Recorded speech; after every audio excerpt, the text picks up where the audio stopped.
Welcome to my Asshole Podcast. Let's get into it. Today is Thursday, and today is Haunting Adeline Day. My goodness, we are already almost halfway done with this book. Crazy, right? Absolutely crazy. So, we have chapters 21 and 22 for today. Hopefully you guys have been enjoying the book as much as your boy has, because, man, we getting ever so close to our boy Zaid busting up in there and be like, hey, you fuck my girl. It's going to be amazing. All right. It's exciting. He's up in the auction house. He's buying all the girls because he's a rich motherfucker like that for some reason. So, hey, he buying up all the girls and he's like, oh, these girls are going home with me and I'm going to release them and let them be free, you know. And then hopefully, you know, I don't know if they're going to see Adeline or what's going to go on. It's going to be crazy. So, but you know what we do before we get into today's book? We have a thread. This thread kind of hits home for you, boy, just like Sunday's thread. Sunday's thread was the retail worker one, and you know, your boy kind of went a little overboard with that one because it definitely. But this one is people who work the night shift. What are some of the perks of it that no one talks about? Now, your boy works night shift, and there are definitely some perks, and there's definitely some downsides to it. You know, there's downsides to it a lot of times because, you know, your sleep schedule is kind of fucked up, and doing things during the day is not ideal, you know what I mean, because you're up all night. And so, you know, but there are a lot of good things about it, I won't lie to you, but I want to see what you guys have to say that share this with me where we work at night. Let's see what you guys think. All right. All right. So night shift workers, what are some benefits to working at night? Most of management goes home. Facts. You ain't got to deal with prying eyes of management all the damn time, which is really nice because a lot of times back when I used to work during the day, you know, it was just like, it was cool. It ain't that bad, but it's just like you always have a manager down your fucking throat and always looking at you. And it's just that kind of stuff gets annoying. You know what I mean? People who work the night shift, what are some benefits? Grocery shopping at 9 a.m. on a weekday is so much more peaceful. Facts.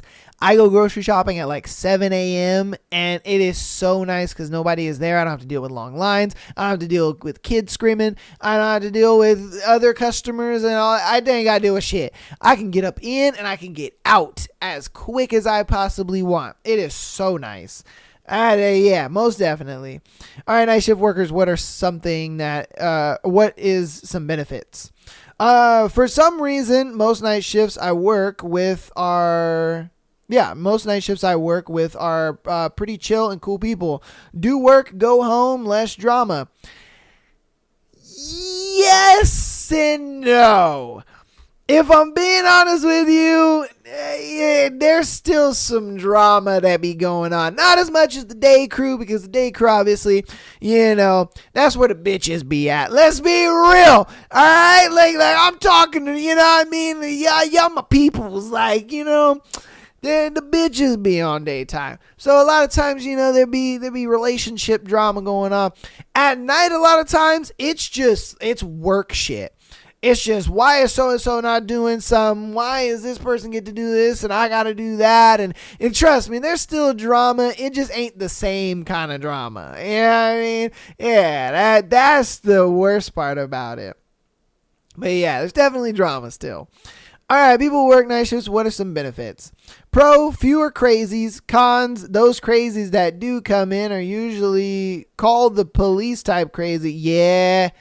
Yeah, that's facts. That's facts, because, I mean, man, they be the creatures out at night where they're the weirdest people you've ever met. They be walking in smelling like piss, you know, asking you to use the bathroom and shit, and you're like, nigga, we ain't got no bathroom. Get the fuck out of here, you know? Yeah. Mm-hmm. Either that or they're setting things on fire in the parking lot. Yeah, it happens. You know, and you're like, why? Please stop. Yeah. Oh my God. I've never told this story, but I do remember one time I work night crew, and where I work now, it's very secluded. It's locked off. It has security, secure parking, all that good stuff. But back when I used to work at the stores and I would work overnight, I would work the 3 a.m. to noon shift. And there was a guy who was burning cardboard in a shopping cart, and he was just doing circles in the parking lot. And he wasn't saying anything. He wasn't doing it. He was just walking with a on fire shopping cart and just chilling. He's just walking in circles. And we called the police on him, and the police rock up and they're like, how long has he been out there? And we're just like, I don't know. We just barely noticed him. Like, we just noticed the fire outside, and we're like, what the hell? And then we just see a guy pushing the cart around, and he's just walking in circles. He's not saying anything. He's not doing anything. And so the dude, we watched the police officer walk up to him and whatnot. And the guy just allows the police to, arrest him, put the fire out. But it was wild to kind of see something like that. You're just like, what goes through an individual's head when they're just doing something like that? Was this man just so far gone that he's like, fuck it, man? I don't know. But that was the craziest thing I had ever seen. All right, let's people who work night shifts, what are some of the benefits? Less traffic to and from work would be one perk that immediately comes to mind. Facts. Because while the traffic is going that way, your boy's going that way. It is so nice. There are so many times where I've been on the other side of traffic and I'm just like, yeah. And then it's nice because you're just like, hi, you guys are going to work while I'm going home, but at the same time, it's like, it is the other way around. I'm going to work while y'all going home. So it goes both ways, but it's still, when I'm going to work, traffic's going the other way. You know what I mean? When I'm coming home from work, traffic's going the other way. So it is so nice. I love that shit. It is fantastic. Your boy gets home so quick. During the day, man, you be sitting in traffic for at least an hour or so. You're like, oh, killing me now. But yeah, facts, big benefit.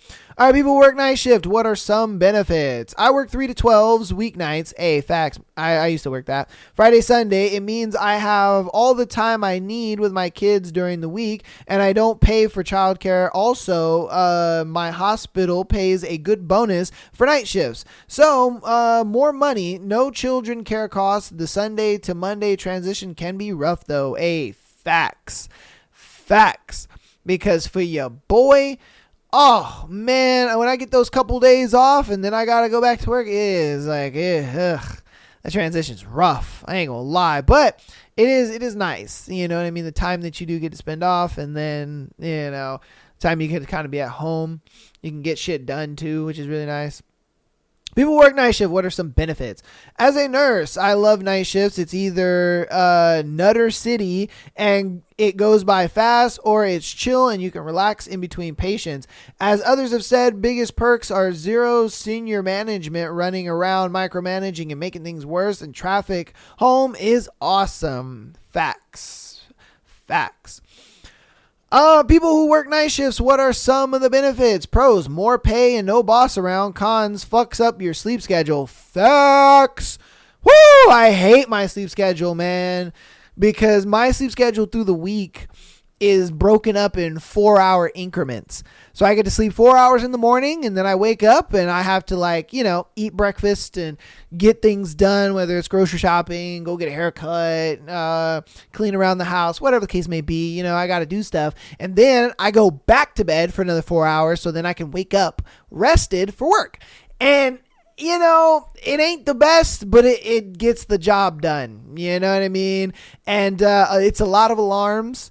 I literally have automated alarms on my phone where literally they are automated. I set them once and they go off on the days they're supposed to go off, and they don't go off on the days they're not supposed to go off. I've been doing a lot of that stuff where it's just a lot of automations and to-do lists and all that kind of stuff, because you have to organize your life that way when your life is so broken up, you know what I mean? And then a lot of times it's kind of why, I don't really start shooting the pod a lot of times till late in the afternoon, maybe 2 or 3, because your boy is sleeping. And when I get to sleep in, I get to sleep in. You know what I mean? When I ain't got to wake up, I don't wake up for nothing. My days off, I sleep like a fucking rock, man. It's ridiculous. So, it's one of those things. You know what I mean? But yeah. And then it's the same reason why I work nights. It's more pay. I'd love to work the day. I've been offered to work the day and all that, but you get paid more, it's a sucky reality, but it is what it is, man. You get paid more to work nights. People who work night shifts, what are some of the benefits? As someone who has worked all shifts for years, the camaraderie, night shift workers tend to work well together and form close bonds. Less drama too, probably the best kind of people to know. Yeah, because you're all just trauma bonding. Let's be real. You know what I mean? You guys are all just trauma bonding on how much you don't sleep and how sucky work is. Like, let's be honest, man. Day shift people, they got other shit to worry about, so they don't really complain that much, but night shift motherfuckers, we complain because we don't sleep. We ain't got much time to do shit during the day, and when it seems like we got a lot of time to do shit during the day, but we really don't, because most of the day we're really trying to get some sleep, if I'm being honest with you, because sleeping during the day, it is no joke. It is no joke trying to sleep during the day, especially in the summer months. Woo! God damn. In the summer months, it seems like you got to have a fan, some ice packs on you in order to sleep. It's bad, bro. It's bad. You ever try to get some good sleep in 90-degree weather? Trust me, it ain't the business, man. It ain't the business. Oh my God, it's all bad. But it's nice because you don't have to work in the heat though, because by the time nighttime rolls around, it kind of cools down a little bit, so you ain't got to really deal with the heat that much. Don't get me wrong, it's still hot, but you ain't got to worry with like the blistering heat, People who work night shifts, what are some benefits? I work in healthcare, so I don't have to deal with management or family members most of the time. There is way less traffic going to work, and I can take my sweet time leaving and not hit traffic. I can go to the doctor's at noon on a weekday and not miss work. Yeah, facts. Facts, baby. People who work the night shifts, what are some benefits? Not having to wake up super early. Facts, baby. Facts. Oh my God. You have no idea.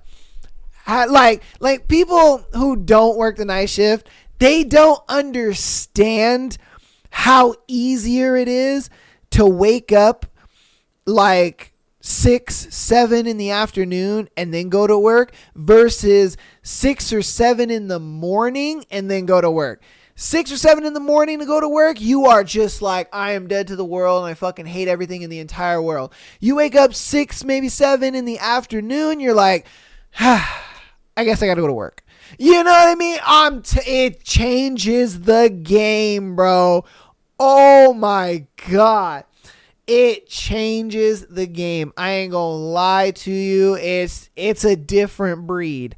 It really is a different breed, bro. It is. Don't get me wrong. You still hate going to work. I'm not going to sit here and say it makes you chipper and want to go to work. Hell nah. You still are like, ugh, should I call out today? But it's one of those things where it's like, it's just a different feeling. You know what I mean? It's a different feeling, man. I can't explain it, but it's just a different feeling.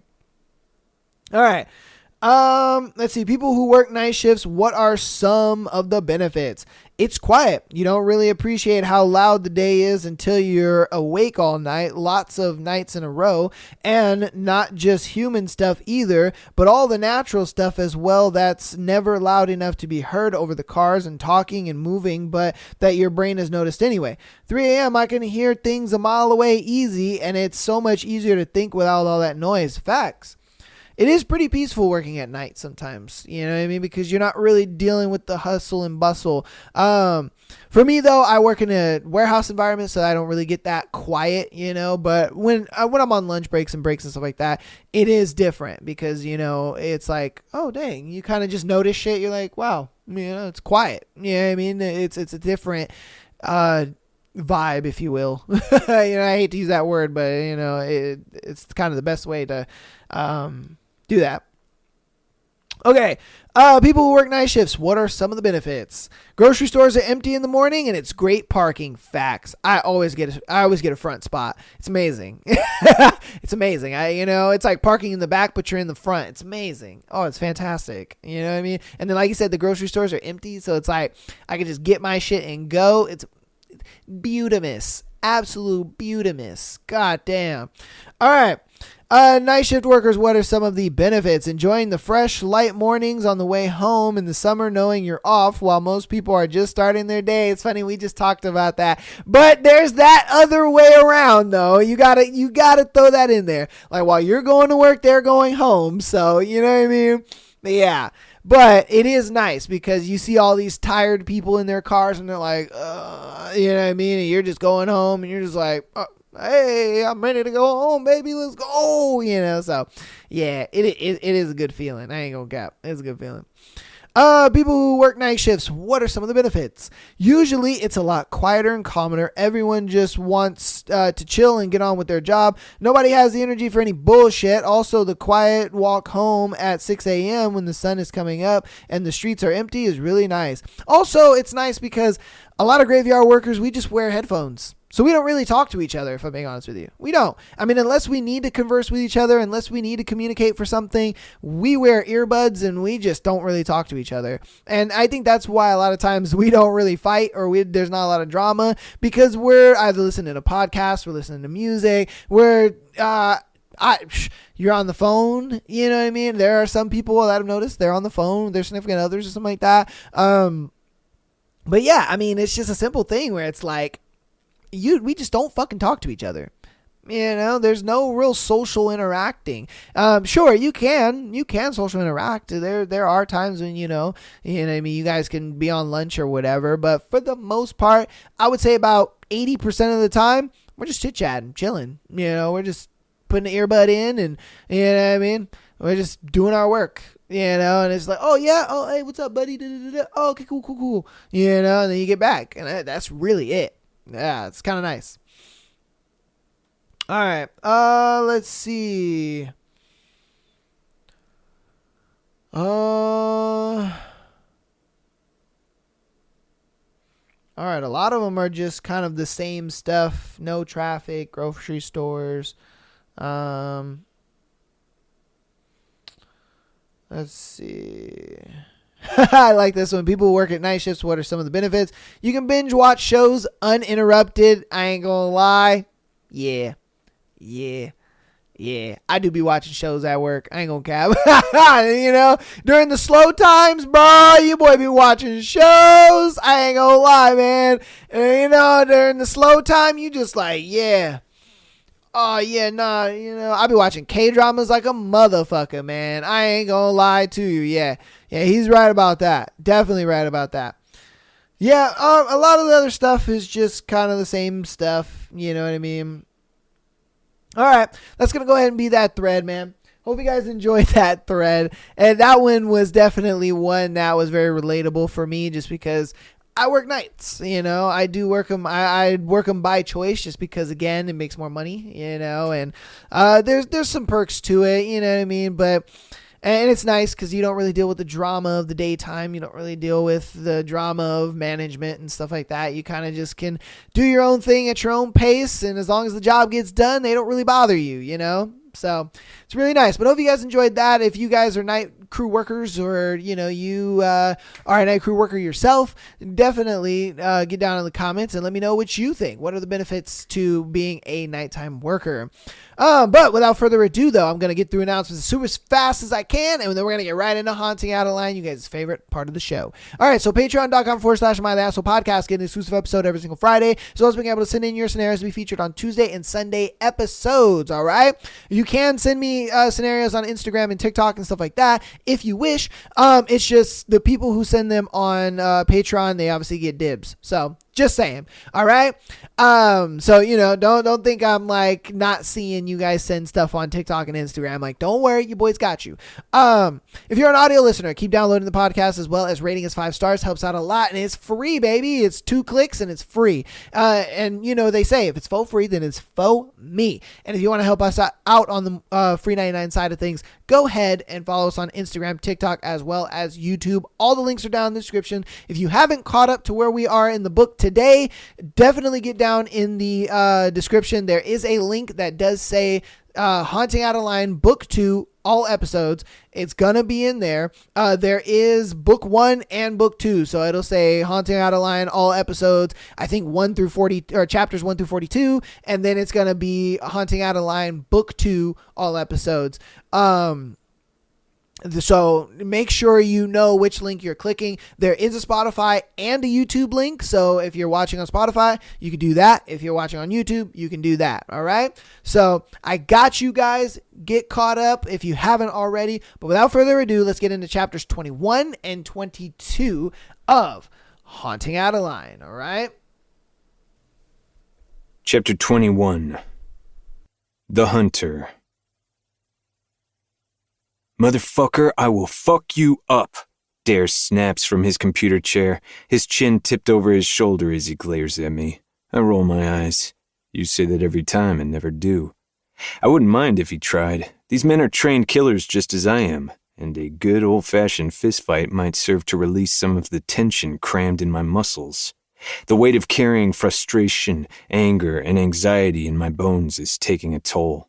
I've gone out on a few missions to take down rings in Oregon to relieve some stress, but it's never enough. I push away and pace the floor behind him. His office is inside the vault, but you wouldn't be able to tell if it wasn't for the door. They hollowed out the room and transformed it into a basement.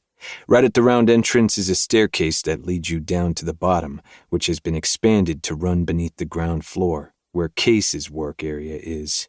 Just like the rest of the bank, it's washed in browns, creams, and blacks. All of it screams money. So of course his get-up is a computer nerd's wet dream. His desk takes up an entire wall, filled with monitors and TV screens hanging above. LED lights flash colorfully around the room, highlighting the sharp edges of Dare's face as he searches through his channels again, checking to see if Addie was tagged in any locations. You're looming over me. I can feel your breath on the back of my fucking neck. I exhale extra heavily, prompting him to whip around and send a fist flying towards my dick. I easily avoid it, but he manages to surprise me and stomp on my foot with his, forcing me to step back. Touché. You hover worse than a wife checking over her cheating husband's shoulder, he snips. I would say the scorned wife, and I both have valid reasons. He grumbles something under his breath, leaning his face farther into the computer as he checks over the grid.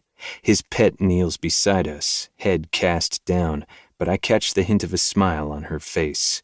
Did you find out where Jillian and Gloria came from? I ask. Dare shakes his head. Not yet. I can easily trace the ones kept in a holding facility, like the ones you take down, because those are checkpoints for girls to be transported to and from. But many of the victims are taken to groomers before they're auctioned, and those are usually residential houses, and oftentimes off-grid to protect the homeowners. Whoever Francesca is, she's obviously a groomer and a well-hidden one. He has an entire map of transportation routes and checkpoints and insists that he would know if Addie were put up for sale or transported. There are minimal places to list girls for sale on the dark web, even for those who are selling their own children for profit, and Dare has access to every one of those channels. There is also an entire network for the auctions, moving girls to and from holding facilities, and other events where high-profile people can buy women and children, which Dare also has access to. But Addie is too high risk to be put through those standard processes. Claire is smarter than that, so we've shifted our focus to tracking down this Francesca woman, but there are no homes in the state of Oregon owned by her. What was their last known location before they disappeared? I ask. We've been narrowing our search down to surrounding towns within an hour's drive from Jacksonville, where the auction was held, but unless they have cameras within or outside of the house, we have no way to confirm if Addie is inside any of them. Prior to being auctioned, Gloria was last seen getting into a vehicle in Grant Pass, and Jillian was picked up in Portland. She has records for prostitution, so she most likely was being trafficked beforehand that way. Those cars are dead ends? Yep, he confirms. Drove somewhere with no cameras and never seen again from there. Fuck, I curse, beginning to pace again. It's the same ordeal with Xavier Delano. We were able to track his flight to Portland, Oregon, and a town car that drove him to the outskirts, but he fucking disappears again after that. They've taken every fucking precaution to make sure there is no trail leading to this house. Dare clicks through a map as he says, "There are hundreds of thousands of homes in our targeted areas. Addie has to be in one of them, but narrowing down where is..." He cuts himself off, his eyes narrowing in concentration as he murmurs, "Interesting." What? There's an old train system that used to operate in transporting girls near Grants Pass. It says it's still active, even though this railroad line has been closed for decades. He goes on to Google Maps and tags the coordinates of the railroad, and then zooms in until it shows us a 3D view of it. The train is left abandoned on the railroad, the trailers corroded with nature and rust. It's in the middle of woods, with nothing but trees surrounding it. Another decade and most of the wildlife will have taken over completely. It's just odd that it's still considered an active channel, Dare says, his brows pinching and a frown tugging down his lips. Are there any residential homes nearby? Doesn't hurt to look, he replies. He looks up at me. Keep in mind, there's no way to legitimately confirm that they're holding girls in them unless you storm the place. My advice, don't do that. I arch a brow in response. He rolls his eyes and turns back to his computer, realizing he's talking to a person that just barged into Mama T's house unannounced to get to them. What's stopping me from doing it to anyone else? The answer is nothing. I'm going to need a long session with my pet after dealing with you, he mumbles. You're welcome. He smirks but focuses on the screen as he navigates through the forest. For a long while, he doesn't find anything. Long enough that I start pacing a hole in the floor behind him. Found something, Dare announces, about 20 minutes later, drawing my attention back to him. I come up behind him and lean down to get a better view. If the fucker says I'm hovering again, I'll steal his pet and drop her off somewhere random just to inconvenience him. Asshole is fucking blessed to have me so close. A massive run-down house emerges from the trees. It looks like its prime was in the early 1900s. Still, it's livable, big, and definitely well hidden. My heart picks up speed, and for the first time I feel an inkling of excitement. Where is it located? Merlin, Oregon. Only about 15 minutes from Grants Pass, give or take. He pauses, and about an hour from Jacksonville. By the time he finishes his sentence, I'm nearly vibrating. When the satellite picture was taken, only a rusted red pickup truck was parked outside of the house. I snatch my laptop, quickly searching the license plate to find the owner. Rocco Bellucci, I mumble, immediately digging into his background. Got a few charges for public intoxication, domestic violence, and battery. Dare shrugs. Pretty standard charges for 90% of the male population. Next, I check to see who owns the house, Rocco's name appearing once more. I wrap my fingers on the laptop, anxiousness buzzing through my nerve endings. This house is suspicious, but nothing about it indicates this is a grooming house. It's not registered under a name I recognize, and there isn't any physical evidence that girls are being held here. Digging my phone out of my pocket, I pull up Jillian's number. After promising she'd help any way she could if I had more questions about Addie, I had Ruby get her a burner phone. It rings for several long seconds before her bored, accented voice comes through. Yeah. What a fluffy, warm person she is. You mentioned before that Francesca had a brother, I state. Yeah, he's one of the people I'd love for you to murder. She answers. Well, what's his fucking name? Rocco. Don't know his last name. My world tilts on its axis. The possibility that we just found Addie is almost too much. Hello? Her voice rings out. Were you kept in a 3-story colonial home? I name off a few more attributes of the property that might be recognizable, and when she doesn't answer right away, I almost crack the phone in half. That's it. She says finally. Fuck. Jillian? Yeah. I'm going to murder so many fucking people for you.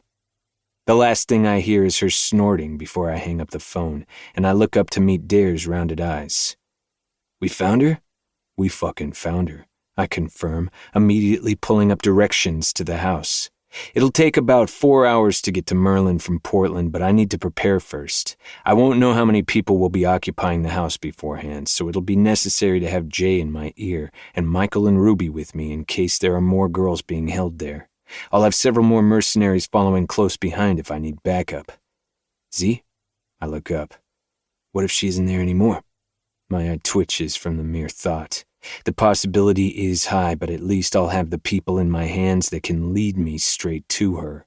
I meet his stare, and for just a moment I unleash the darkness. Then a lot of people are going to die.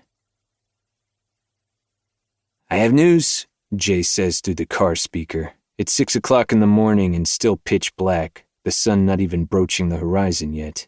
Dense fog is shrouding the roads, making it hard to see. I'm 5 minutes away from Francesca and Rocco Bellucci's house. Dea in the passenger seat next to me, while Michael and Ruby are driving behind me. It's only about 10 minutes from the Rogue River, so acres and acres of national forest surround the property. Last night I managed to hack into a few of the satellites. The government likes to tell people that satellites aren't interested in your house, but that doesn't mean they don't intermittently take images. Jay's flipping through them now, but he hasn't seen any sightings of Addie. What? I sent a drone over the house, he starts, and the entire property is in an absolute upheaval. There are about 30 men currently searching around the property. Half are in the woods behind the house, and the other half are walking the road. Right when he finishes, 2 black SUVs fly past me, and I spot several men on foot up ahead. Shit, I mutter, slowing down until I come to a stop right beside a man. Jay let Michael know what's going on and keep a drone on us. I roll down my passenger window, and the guy bends at the waist, eyeing Dea and me with impatience. Everything okay, sir? I ask. Everything's fine. Nothing you need to worry about. Looks like you're having a search party. Do you need help? I push. Nah, just looking for my dog. I arch a brow and Dea gives him a look. You must really care about this dog, she remarks. Yeah, the bitch is priceless, he retorts. Now keep it moving, you got cars behind you, dickhead. But I'm already rolling my window up and pressing hard on the gas. Hear that, Jay? I ask, my chest tightening. Yep. Do you think it's Addie? I shake my head, my thoughts racing faster than my car. Jillian mentioned other girls in the house, so it could be any one of them, but there's a really good fucking chance. I don't think they'd have a massive search party like this for a regular girl. It sounds like Addie. She's brave. I bite my lip, a plethora of emotions rising in my chest. Excitement, fear, and pride. I make a quick decision to head towards the train. I have no idea what direction she's gone in, but I know she's too smart to take the road. Too many possibilities to get caught and brought right back to the house. But there's a chance she found that train and is using it as a guide out of the woods, or seeking refuge in it. Dea's phone buzzes for the millionth time, and she sighs as she taps on it. Her mother again? Yeah. She says softly. She's been a wreck since Addie went missing, and I think she's told every police officer in the state about themselves and their mama because they haven't found her yet. She knows we might get her today? She nods. Yeah, I probably should have waited, but I've just never seen Serena like this before, and I guess I just wanted to give her a little bit of hope, you know? It's been over 2 months, and I think she was all but convinced Addie's dead. I flick my gaze to Dea. She's going to get her daughter back today. Call me psycho, but my girl is close. I can feel it. Before Dea can respond, Jay's voice cuts in. Oh, shit. What? I snap. About 2 months ago, there are a couple satellite images of a massive gathering at the house. I looked to see if there was an influx of flights and hotel bookings, and sure as shit there was. I mean, dozens and dozens of high-profile men from all around the world flew in and stayed in surrounding hotels. One of them was Xavier Delano. He was booked into a hotel 45 minutes away every week for the past month. Just like Jillian had said, He's been visiting her often. Fucker. Dea mutters. White, hot fury builds in my chest, an ever-present volcano ready to erupt at any second, and it has, many times, resulting in a lot of traffickers dying and a couple of buildings burnt down. I try to concentrate, otherwise I'll go blind with rage again, and my car will go careening off the side of the road. I come up to a dead end, my only option being to turn left or right. Jay, is the railroad line up ahead? Yep, a few 100 feet. He confirms a moment later. We're going to search on foot, but I have a few men on standby, and I want you to send them to the house just in case. I don't want anyone to leave. Got it. I turn left and drive for a few seconds before coming across a hiking trail. There's a small lot, so I quickly whip into a parking space. Put your Bluetooth in, I tell Dea, sticking my own in my ear. Michael has pulled in the spot beside me, and the four of us exit the cars. Is it Eddie? Michael asks immediately. We don't know for sure, but I think it is, and she can't be far. Ruby gasps and puts a hand over her heart. Always one to be theatrical. Ooh, we best hurry then. She's probably so scared, poor girl. Michael nods, a small, hopeful smile tipping up his lips. Help direct us to the railroad line, I tell Jay after calling him on the Bluetooth while pulling out a cigarette from the pack. Those will kill you, Jay complains. I look up, noting the drone stationed 50 feet above my head. I raise my hand and give it the finger. Jay chuckles through my Bluetooth and tells us where to head. It takes us about 5 minutes of speed walking to find the train. How long is the train? This one is larger than most, stretches about 2 miles. You've got about a half mile to your right and the rest to your left. I turn to Michael. You and Ruby go right, and Dea and I will go left. He nods, already taking off in the direction. See you soon, he says, waving a hand, Ruby quickly following after him. Ruby, I call. You got a gun, right? You're damn right I do, she shouts back, not even glancing behind her. Smiling in approval, I head in the other direction, my bones rattling with anticipation. I'm coming home with my little mouse tonight, and then we're going to burn down the world together. Chapter 22. The Diamond. The tip of my toe catches on a rock and I stumble forward, managing to right myself before I eat dirt. The cold has settled deep in my bones, and all feeling in my hands and feet have depleted. I don't know how long I've been running now, but I've counted the trailers I've passed. 12. Only 12. It's pitch black outside still, and an owl is hooting somewhere in the distance, easily drowned out by my namesake. Diamond. I heard Rocco's friends calling for me right as I reached the train, and I'm seconds away from bending over and puking, which would lead them straight to me. If not by the sound of my retching, then by the puddle of vomit I would be leaving behind. It took me a while to find the train again, being so unfamiliar with these woods. I've only run through them twice, and both times was through a large maze filled with traps. Considering I'm not thinking clearly at the moment, I didn't want to risk tripping over a wire, so I went around it. Diamond! A man calls again, and I gag, the adrenaline too powerful. Their voices are still relatively far off, but I haven't covered any of my tracks, haven't had the time to. I've no idea if they know how to follow them. Probably not, but it doesn't matter. Francesca will, since she hunted me when we practiced for the culling. I'm on the 20th trailer when I stumble again, and this time I'm unable to catch myself. I topple forward, landing awkwardly on my hands and knees, agony flaring from the impact. My bag goes flying, and another fucking water bottle tumbles out. Dropping my head low between my shoulders, I work on breathing. In and out. In. Fuck, I can't breathe.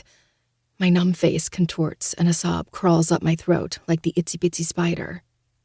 Keep fighting, baby. Keep fighting. I don't know how to anymore, Zaid. I don't fucking know how. I shake my head, sucking in sharply, working on getting it fucking together. Another inhale, and I force myself up. Bits of rock, leaves, and sticks embedded into my palms. Brushing them off, I scan my eyes over the trailer next to me. It doesn't look much different than the others, white, rusted, and corroded, but there's a ladder anchored to the side of it. If I stay out much longer, they'll find me, so I need to find a place to hide and regain my strength. I'm still deep in shock, and my body is beginning to shut down from it and the adrenaline. Wiping the snot from my nose, I gather my meager belongings again, cradle them in one arm and grab onto the cold metal with the other and start climbing. The itsy-bitsy spider climbs up the water spout. I croak, missing a rung and slipping again. My knee hits the metal, sending waves of pain up my leg. Hissing, I finish my climb and clamber toward the middle of the trailer. Once I reach the hatch door, I turn the lever and yank it open, the last threads of my energy expended. Down came the rain and washed the spider out. I peek into the trailer, seeing nothing but plant life snaking through the crevices. I may very well be climbing into my grave, but I'd much rather die here. Yeah, I think this is a good place to die.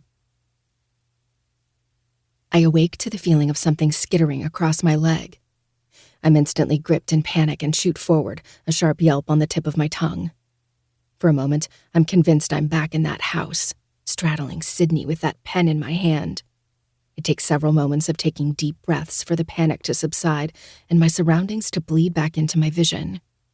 Panting, I look down, noting that my hands are still covered in blood. It's soaked through my clothing on my arms and legs, too.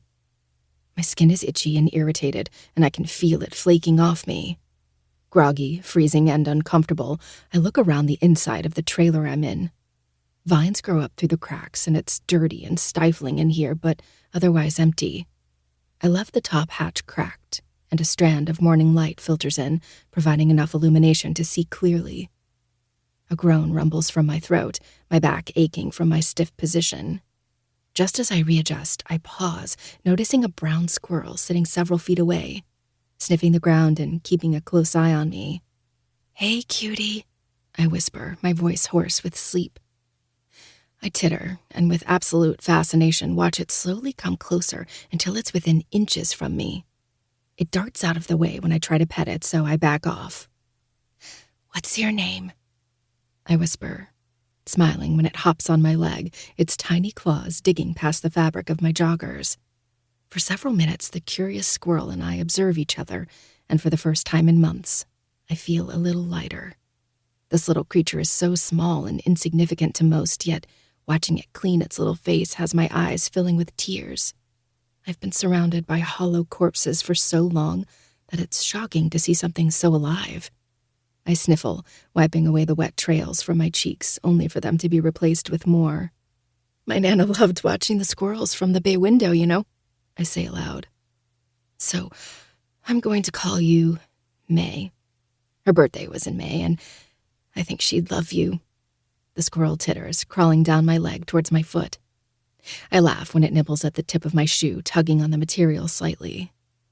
I gasp when I see another squirrel come rushing toward us out of the corner of my eye. "Oh my God, there's two of you!" I squeak, keeping my voice quiet. May hops off my leg and meets up with her companion. The couple chases after each other, pulling another laugh from my chest. Several vines cling up the side of the trailer, directly up towards the hatch. With both fondness and sadness, I watch the couple climb up the vines and squeeze their fluffy little bodies out of the crack. "Bye, May," I whisper, loneliness settling in. Instead of letting it sink its claws into me too deep, I force myself to stand, my back and legs aching painfully. I don't remember much after dropping down in the trailer except that I nearly twisted my ankle, but I must have fallen asleep soon after. Considering there's a blue tint to the light peeking through, it's still early morning, and no more than a few hours could have passed. There's no doubt that they're still looking for me, and I battle with the decision of whether I should keep moving or wait it out and hope they give up on searching the forest. I'm terrified to reach the point where I no longer have the protection of the abandoned train. After that, I'll be out in the open with only 2 kitchen knives to keep me safe. Deciding to forge ahead, I take a moment to gobble down a granola bar and chug half a bottle of water, determined to eat and drink sparingly. I want to throw these stupid water bottles for nearly getting me caught, but I have no idea how long I'm going to be stranded for, so I need them. When I dropped in here, I hadn't really given much consideration on how I was going to get out. And now, I really regret that decision. I look around, hoping to find something that will give me a boost, but there's nothing in here. Shit. God, can we barter or something? If you help me get out of here, you have my permission to knock off 10 years of my life. That'll leave me with 5 years left with all this stress, and I'm content with that. Now that my head is clear, I can say with absolute certainty that I don't, in fact, want to die here. But it looks like I'm going to. Another bout of tears floods my eyes and my throat tightens. Just as I'm about to start hyperventilating, I hear voices outside of the trailer. Inhaling sharply, I'm paralyzed with terror as I listen to two people speaking. I can't hear what they're saying, but I do hear the distinct noise of a radio. Oh my fuck, that's them. Hyperventilating commence. I slap a hand over my mouth, suddenly paranoid that they can hear me breathe through thick steel. Glancing up at the hatch door, my heart drops when I hear a muffled voice say, "The hatch looks open."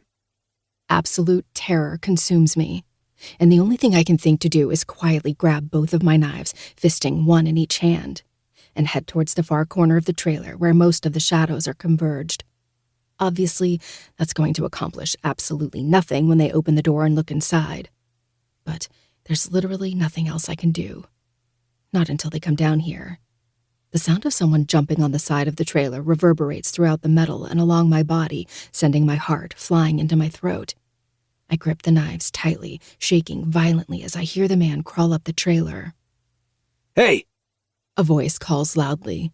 The man pauses, and with him much closer to the door, I can hear him better. "Who the fuck are you?" I can't hear what the person's response is, but whatever it is, the guy doesn't like it. "The fuck did you just say, asshole? You have no business being here." The other person is closer now, though I still can't make out what they're saying. "I don't give a fuck if it's not private property. Who the fuck are you to question me?" Confused and relieved, I hear the man climb back down the trailer, assumingly standing off with the intruder. I try to listen past the loud heartbeat in my ears, but I can't make out a damn word. Their shouting increases, though most of it seems to derive from the man who came very close to finding me. Just when it seems it's about to get physical, it goes deadly silent for a beat, followed by a sharp sound of metal pinging off of metal. A bullet? I didn't hear a gunshot, but it's so hard to hear past my roaring heartbeat. It sounds like a man says, "fucker," though I can't be sure. Eyes wide, I stare up at the hatch, my nerves in tatters as I hear someone jump back up on the ladder of the trailer.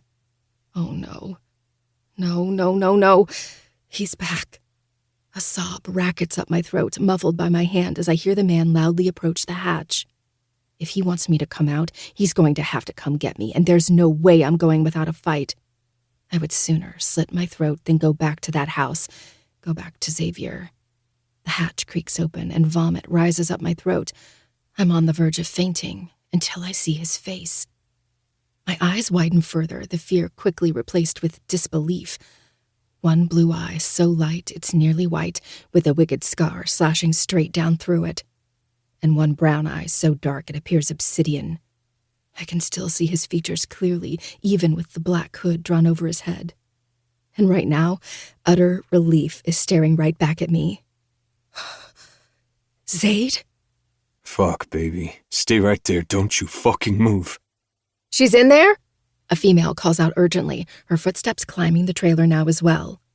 But I'm too blinded by shock to pay attention. Zaid drops down into the trailer a second later, his weight reverberating throughout the heavy metal. A whimper bursts from my throat, nearly choking on relief as I stumble towards him, colliding in a tangle of limbs.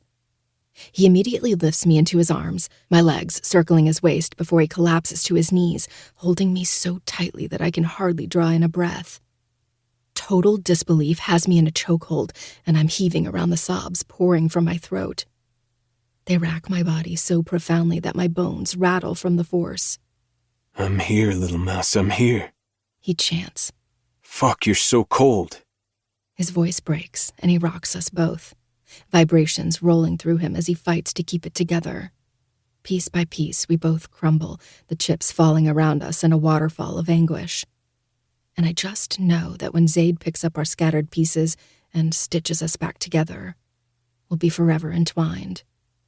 He places soft but urgent kisses on any surface of my body within range, my head, cheeks, neck, and across my shoulders, while his hands roam mindlessly, heating my chilled skin.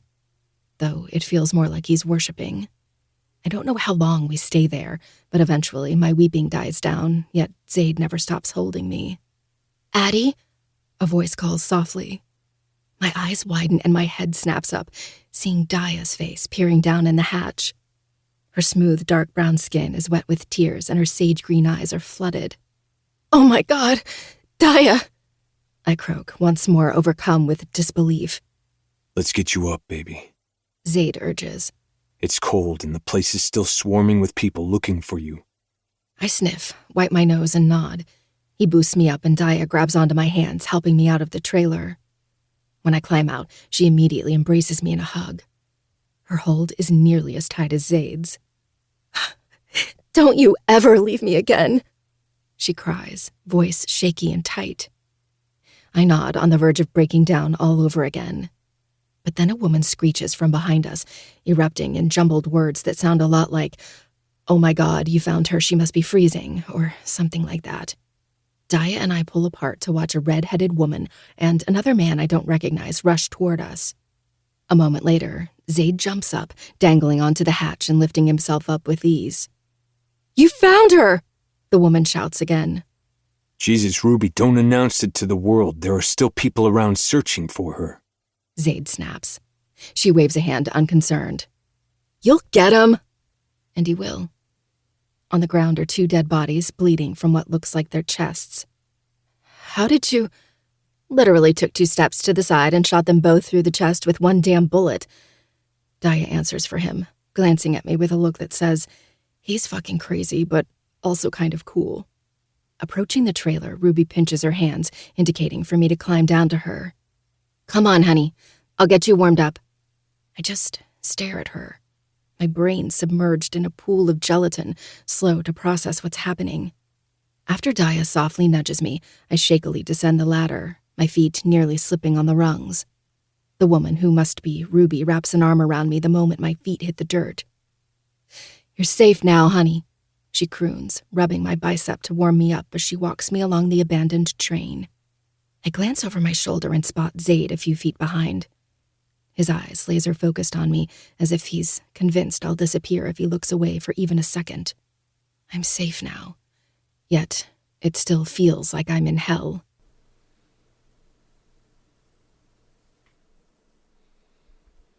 All right.